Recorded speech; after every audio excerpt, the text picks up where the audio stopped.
Постојат сомнежи дека и други девојчиња во домот 25 мај се сексуално злоставувани од постари штитеници, вели првиот човек на детската амбасада Меѓаши.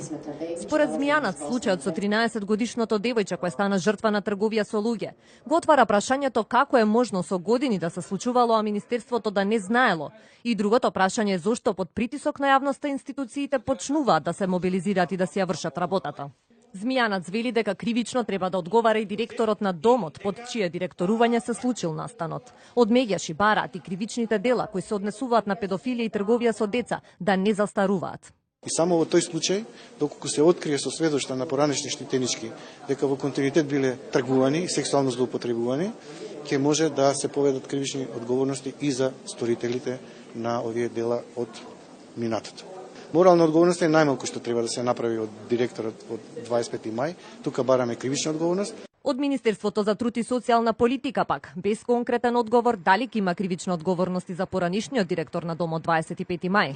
Министерката Царовска вели дека направени се инспекцијски надзори во институциите, но истрагата на обвинителството ќе покаже против кого и зашто ќе бидат покренати обвиненија. ОЈО ќе покаже што и кон што ќе се води истрагата во двете институции. Ние сме надлежна институција за социјална заштита и важно е да нагласиме дека влегуваме во брза трансформација и на 25 мај и на Ранка Миланови како институции кои што се запуштени во изминатите 10 години и кои што денеска само ги гледаме резултатите. За овој случај претходно 42 годишна кавадарчанка заврши во притвор поради сомненија дека извршила кривично дело трговија со дете, додека пак комисијата што ја формираше Министерството покрена кривични пријави против 12 лица, а кршочни дисциплински постапки се поднесени против работени во Центарот за социјална работа.